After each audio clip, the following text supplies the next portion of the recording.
कैसा ये इश्क है।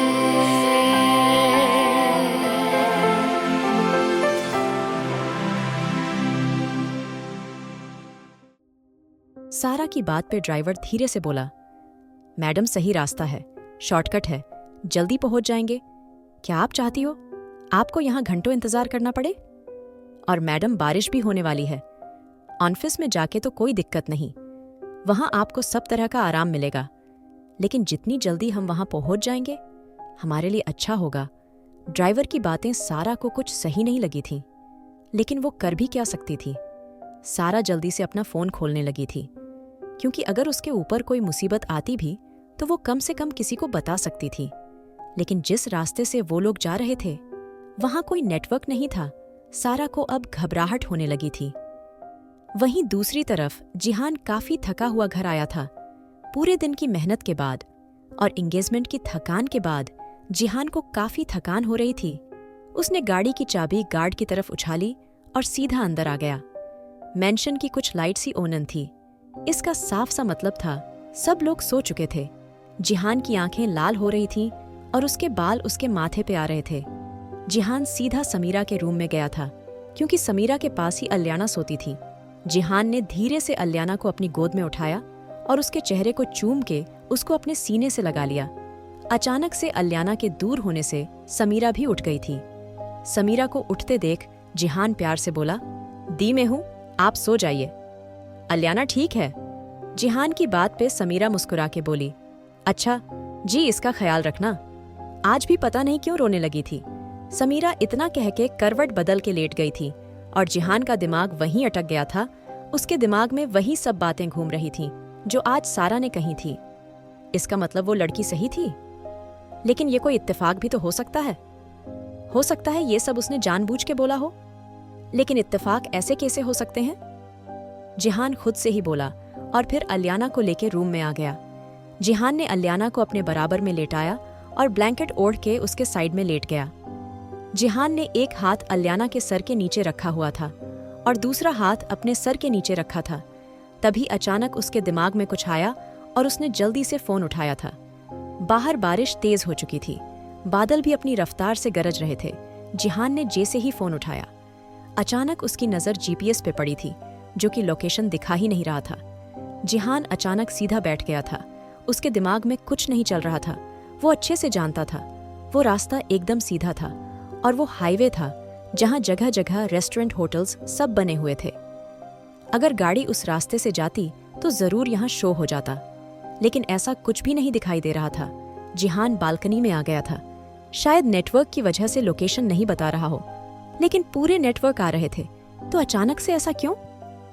अभी जिहान कुछ सोचता तभी सारा की लोकेशन दिखाने लगी थी, लेकिन सारा गलत डायरेक्शन में जा रही थी। ना तो वो जगह जिहान जानता था और ना ही कोई और। ये रास्ता काफी सुनसान और अजीब था। अचानक से जिहान के अंदर एक डर बैठ गया था। सारा सेफ नहीं थी। जिहान के चेहरे पे पसीने की बूंदें चमकने लगी थी। उसने जल्दी से ऑफिस में कॉल किया था। जिहान गुस्से से बोला, सारा के साथ किसको भेजा है तुमने? दूसरी तरफ से वो आदमी अलसाई आवाज में बोला, सर, रामलाल की बीवी एडमिट है, कोई नया ड्राइवर आया है, उसको भेजा है। क्या हुआ, सब ठीक है? आदमी की बात पे जिहान गुस्से से बोला, तुमसे तो मैं जेल में मिलता हूं। जिहान ने इतना कह के फोन काट दिया था।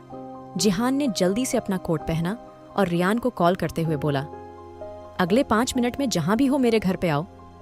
जिहान की आवाज पे रियान धीरे से बोला, क्या यार, होटल में गर्लफ्रेंड के साथ हूं, अभी तो मेरी रात हसीन होनी शुरू हुई है, तू मेरे रोमांस को खराब मत कर। रियान की बात पे जिहान गुस्से से चीखा, मैंने कहा 5 मिनट में यहां आओ रियान। जिहान की आवाज पे रियान ने अपनी गर्लफ्रेंड को देखा जो बिना कपड़ों के लेटी हुई थी। रियान जल्दी से अपने कपड़े पहनते हुए बोला, मैं निकलता हूं, फिर कभी यहीं से शुरू करेंगे। लड़की के गुस्सा करने पे भी रियान नहीं रुका था और वो सीधा होटल से निकल गया था। होटल राठौर मेंशन के काफी करीब था, इसलिए उसको वक्त नहीं लगा था वहां पहुंचने में। रियान अपनी शर्ट के बटन बंद करते हुए बोला, हुआ क्या है? तुझे हमेशा अपनी चलानी होती है? हमेशा? ये तक नहीं देखता कोई इंसान किस हाल में है? रियान की बात पे जिहान अल्याना को उसके हाथों में थमाते हुए बोला, मुझे अभी निकलना है, तुम अलियाना का ख्याल रखना। जिहान की बात पे रियान अलियाना को सीने से लगाते हुए बोला, हाँ वो ठीक है, लेकिन ये तो बताओ क्या हुआ है। जिहान गार्ड से चाबी लेते हुए बोला, फिलहाल तुमसे जो कहा है वो करो। इतना कह के जिहान गुस्से से गाड़ी लेके निकल गया था। वहीं दूसरी तरफ सारा इस बार गुस्से से बोली, आपने सुना नहीं क्या कहा मैंने? आप लेके कहाँ जा रहे हैं? कब से इंतजार कर रही हूं मैं। ना कोई रेस्टोरेंट ना कोई कैफे, कहीं भी कुछ नहीं है। और ये अंधेरा जंगल, आप ऑफिस में मेरी किसी से बात करवाइए, मेरे फोन में नेटवर्क नहीं है। इतना कह के सारा ने गुस्से से उस आदमी का कॉलर पकड़ा था। तभी अचानक से उस आदमी ने एक जोरदार थप्पड़ सारा को जड़ दिया था। सारा हैरान रह गई थी। उसका दिल दुगनी तेजी से धड़कने लगा था। उसकी पूरी बॉडी कांप रही थी। सारा गुस्से से बोली, कौन हो तुम? उस आदमी ने गाड़ी रोक के गुस्से से सारा को गाड़ी से बाहर खींचा और नफरत से बोला, बहुत शौक है ना ये जानने का, कहाँ है तू? तू ऐसी जगह है जहां दुनिया की कोई ताकत नहीं पहुंच सकती। सारा गुस्से से बोली, अगर मुझे छूने की कोशिश भी की तो तेरी जान तेरे हलक से निकाल लूंगी। कमजोर समझने की भूल मत करना। सारा की बात पे उस आदमी ने और थप्पड़ उसके मुंह पे जड़ दिया था। सारा अचानक नीचे गिर गई थी। वो आदमी गुस्से से उसके बाल खींच के बोला, चल तुझे मैं दिखाता हूं, तुझे कौन कौन छू सकता है, नोच सकता है, समझी तू? इतना कह के वो आदमी जबरदस्ती सारा को घसीट के ले गया था। सारा ने उस पे ना जाने कितनी हमले लिए थे, ना जाने उसको कितना टॉर्चर किया था। और उसके हाथ पे अपने दांत भी गड़ा लिए थे, लेकिन उसका हर वार बेकार गया था। सारा बहुत नाजुक सी लड़की थी जिसको कुछ नहीं पता था, और ऐसा कुछ भी उसने नहीं देखा था। सारा चीख रही थी, लेकिन किसी पे कोई असर नहीं हो रहा था। कुछ दूर बाद वो आदमी सारा को लेकर एक अंधेरे कमरे में आ गया था, जहां उसके जैसे 4 लोग और थे। वो आदमी सारा को एक अजीब से आदमी के पैरों में डालते हुए बोला, ये लो, आज नया माल पकड़ के लाया हूं, काफी नर्म मुलायम, एकदम मक्खन जैसी, मजा ही आ जाएगा तुम्हें। इतना कह के उस आदमी ने सारा का मुंह उठा के अपनी तरफ करा तो सारा के चेहरे पर आंसुओं का सैलाब था। उस आदमी के चेहरे के एक्सप्रेशन बदल गए थे। वो सारा के चेहरे को छूते हुए बोला, जो हीरा तू आज ढूंढ के लाया है ना, उसके लिए मैं तुझे हीरों से भी बढ़कर कीमत दूंगा। इतना कह के उस आदमी ने अपने साइड में रखा ब्रीफकेस उस ड्राइवर को पकड़ा दिया था, और अब उसकी नजर सारा पे थी। आखिर क्या होने वाला है सारा के साथ? क्या जिहान बचा पाएगा सारा को? उस आदमी ने सारा को गुस्से से देखा और धीरे से बोला, क्या हुआ, तुझे डर लग रहा है? तू जानती है मेरे अंदर सबसे बड़ी कमी क्या है? आदमी की बात पे सारा पीछे होते हुए बोली, देखो तुम बहुत बड़ी गलती कर रहे हो, मेरी बात समझने की कोशिश करो प्लीज। सारा की बात पे आदमी हंसते हुए बोला, अच्छा, अरे इस अंधेरे जंगल में हर रात ना जाने कितनी लड़कियों की चीखें गूंजती है, और हर लड़की ऐसे ही दबके मर जाती है। तू भी अब ऐसे ही मेरे बिस्तर पे तड़पेगी और फिर इस तरह ही मर जाएगी, समझी तू? आदमी की बात पे सारा धीरे से बोली, प्लीज। लेकिन उस आदमी पे कोई असर नहीं था। वो आदमी देखने से किसी साइको जैसा लग रहा था, जैसे ये सब वो जानबूझ के कर रहा हो। वो आदमी सारा के पैरों पे अपनी नाखून चुभाते हुए बोला, मुझे औरतों से नफरत है, हर एक औरत से, हर एक लड़की से, और मैं इस दुनिया से हर औरत का वजूद मिटा दूंगा। उन्हें ये दिखाऊंगा उनको औकात सिर्फ मर्दों का बिस्तर गर्म करने की है, इसके अलावा वो कुछ नहीं है। ऊपर वाले ने उन्हें सिर्फ हवस मिटाने का एक जरिया बनाया है, समझी तू? उस आदमी की बात पे सारा गुस्से से बोली, शर्म नहीं आती तुझे? औरत के पेट से जन्म लेके ऐसी बातें करता है? आदमी पे सारा की बात का कोई असर नहीं हुआ था। सारा के पैरों से खून आने लगा था। वो आदमी मुस्कुराते हुए बोला, तेरी तरह सब ऐसे ही तड़पती हैं, और तुझे एक राज की बात बताऊं? आदमी की बात पे सारा हैरानी से बोली, कैसा राज? वो आदमी हंसते हुए बोला, तेरी जैसी ना जाने कितनी मेरे इस महल में कैद है, तू भी उनमें से एक होगी, और ये सब जो दिख रहे हैं ना, ये तुझे मेरे साथ मिलकर नोचेंगे, और फिर सुबह तक तेरी लाश इस जंगल में कहीं फेंक दी जाएगी। उस आदमी की बात पे सारा डरते हुए बोली, प्लीज मेरी बात समझने की कोशिश करो प्लीज। लेकिन उस आदमी पे सारा की बात का कोई असर नहीं हो रहा था। उसने अपने लोगों को इशारा करके सारा को देखा तो उसके लोग भी सारा के सामने आ गए थे। उस आदमी ने अपनी जेब से चाकू निकाल के आग पे गर्म करा तो सारा की जान निकल गई थी। सारा धीरे से बोली, प्लीज प्लीज। लेकिन वो आदमी सारा को तड़पते देख हंस रहा था। वो खुद एक साइको था, तो उसको ये सब देख के इंटरेस्ट आ रहा था। उस आदमी ने सारा की साड़ी झटके से फाड़ दी थी। अचानक ही सारा की कमर साफ दिखने लगी थी और आगे सिर्फ उसके पतले से ब्लाउज ने उसकी इज्जत को बचाया हुआ था। लेकिन अब उस आदमी की नजर सारा के ब्लाउज पे थी। सारा खुद को छुपाते हुए बोली, देखो तुम गलत कर रहे हो, प्लीज मेरी बात समझने की कोशिश करो, मुझे जाने दो प्लीज। तुम्हारी सोच औरतें के बारे में गलत है, हर औरत ऐसी नहीं होती। अभी सारा ने अपनी बात पूरी नहीं की थी जब अचानक ही उस आदमी ने चाकू से सारा की कमर पे अपना नाम खोदना शुरू कर दिया था। ये एक काफी बड़ा इत्तेफाक था। उस आदमी का नाम भी ज से शुरू होता था। अभी उस आदमी ने सिर्फ ही लिखा था जब अचानक ही सारा ने झटके से उसके मुंह पे थप्पड़ जड़ दिया था। सारा जल्दी से उस आदमी के चुंगल से छूट के भाग गई थी। उसकी कमर से खून आ रहा था और वो खून जगह जगह गिर रहा था। लेकिन इन सब के बाद भी उसकी कमर पे जी काफी खूबसूरती से चमक रहा था। उस आदमी के चेले भी सारा के पीछे भागने लगे थे। वो झोपड़ी अंदर से काफी बड़ी थी।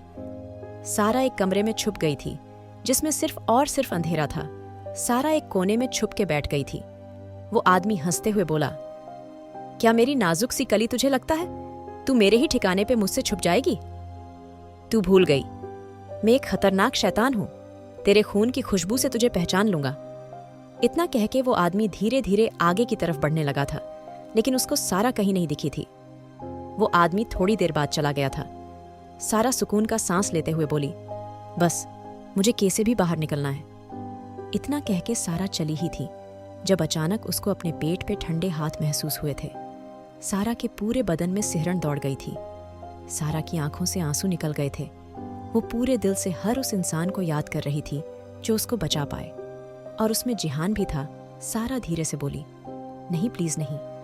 सारा ने इतना ही कहा था जब उस आदमी ने अपने गंदे होंठों से सारा की गर्दन को छुआ था। सारा की एक चीख पूरे माहौल में दौड़ गई थी। उसको खुद से नफरत सी होने लगी थी। सारा रोते हुए बोली, प्लीज। उसके मुंह से प्लीज के अलावा और कोई शब्द नहीं निकल रहा था। वो आदमी सारा को बाहर घसीटते हुए ले आया था। सारा के पैर जमीन पे रगड़ रहे थे, लेकिन किसी साइको से रहम की उम्मीद करना बिल्कुल बेकार था। उस आदमी ने झटके से सारा को नीचे फेंका और अपनी शर्ट उतार के जमीन पे फेंक दी। सारा सच में सारा खूबसूरती की मूरत थी। हर किसी का ईमान उसको देख के डोल सकता था। वो तो था ही हवस का देवता। उस आदमी ने अपनी जुबान को अपने होंठों पे फेरा और अपनी पैंट भी उतार दी। अब वो सिर्फ अपने इनर वियर में था। सारा ने अपनी आंखें कस के बंद कर ली थीं। उसने अपने आप को उस आदमी के सामने सरेंडर कर दिया था। सारा ने अपनी चूड़ी को झटके से जमीन पे मार के तोड़ा और उसको अपने हाथ में घुसाने का इरादा करने लगी। वो आदमी धीरे धीरे सारा के करीब आ रहा था और उसने धीरे धीरे अपने हाथ सारा के पेट के ऊपर ले जाने शुरू कर दिए थे। उसका इरादा सारा के ब्लाउज को फाड़ने का था, और जैसे ही उसने अपने गंदे होंठों को सारा के होंठों पे रखना चाहा, अचानक ही किसी ने एक जोरदार लात उस आदमी के पेट में मारी थी। वो आदमी लड़खड़ा के नीचे गिर गया था।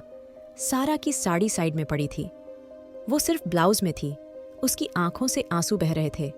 अचानक से अपने मालिक को गिरते देख उसके आदमी भी आ गए थे। सारा को जब अपने ऊपर किसी का कोई एहसास नहीं हुआ, उसने जल्दी से आंखें खोली थीं और उसके दिल में ढेरों सुकून उतर के आ गया था। सामने ही जिहान गहरी आंखों से सारा को देख रहा था, लेकिन वो आंखें, वो चेहरा, वो तो बिल्कुल नहीं था जो हर बार सारा देखती थी। इस वक्त जिहान का चेहरा गुस्से की आग से काला हो गया था। उसकी आंखें लाल होके अंगारा बन गई थीं। उसकी नजर लगातार सारा की चेस्ट पे थी, जो कुछ ज्यादा विजिबल हो रही थी। उसके हाथों की नसें बाहर आ गई थीं। जैसे ही उस आदमी के लोगों ने जिहान पे अटैक करा, अचानक ही जिहान ने सबके प्राइवेट पार्ट को शूट कर दिया था और दर्द की वजह से सब नीचे गिर गए थे। जिहान आराम से बोला, मजा नहीं आया है ना? जिहान किसी शैतान की तरह बोला। वहीं सारा जैसे कैसे खुद को उठा के एक कोने में सिमट के बैठ गई थी। वो किसी सदमे से दीवार को देख रही थी। उसने जैसे कैसे अपनी फटी हुई साड़ी को अपनी खून से सनी कमर पे लपेटा था। जिहान की बात पे वो आदमी दर्द से तड़पते हुए अपनी आंखें बंद कर चुके थे। वहीं अब जिहान का पूरा ध्यान उस आदमी पे था। जिहान घुटनों के बल बैठते हुए बोला, इन्हीं हाथों से तूने उसको छुआ था ना? इन्हीं हाथों से तूने उसकी इज्जत पे हाथ डाला था? उन्हीं हाथों से थप्पड़ मारा था ना तूने? जिहान की बात पे वो आदमी गुस्से से बोला, कौन है तू? जानता नहीं क्या मुझे? उस आदमी ने इतनी बात भी बड़ी मुश्किल से पूरी करी थी, क्योंकि जब एक साइको के सामने साइको का बाप ही आ जाए तब उसकी हालत कुछ ऐसी ही होती है जैसे उस आदमी की हो रही थी। जिहान अपनी गन को सर पे रब करते हुए बोला, कौन से हाथ से छुआ था? बताना, तेरे लिए और भी स्पेशल गिफ्ट है। चल फिर से उस हाथ से छूकर दिखा। जिहान बिल्कुल फ्रैंक होके बोला, जैसे वो उस आदमी का पुराना दोस्त हो। उस आदमी के अंदर एकदम खुशी की लहर दौड़ गई थी। इसका मतलब ये आदमी उसका साथ दे रहा था, लेकिन फिर इसने उसके आदमियों को क्यों मारा? शायद वो चाहता है सिर्फ 2 लोग इस लड़की का फायदा उठाएं। जिहान आराम से बोला, मैं तुझे पूरी छूट देता हूं। तू उस लड़की को फिर से छू सकता है, उसी हाथ से जिस हाथ से तूने उसको थप्पड़ मारा था। जिहान की बात पे वो आदमी हंसते हुए बोला, ठीक है मैं करूंगा। इतना कह के वो आदमी लड़खड़ाते हुए सारा के करीब चला गया था। सारा डरते हुए बोली, सर प्लीज आप ऐसा नहीं कर सकते। मुझे लगा आप मुझे बचाने आए हैं, लेकिन आप, प्लीज सर आप समझते क्यों नहीं? इंसानियत नाम की चीज होती है। मैं जानती हूं आपके अंदर दिल नहीं, मैं जानती हूं आप मुझे पसंद नहीं करते, लेकिन मेरे ऊपर रहम करिए प्लीज। सारा की बात का जिहान पे कोई असर नहीं था। क्या सच में जिहान करने वाला है सारा के साथ कुछ गलत? जानने के लिए सुनिए the mafia boss unwanted wife.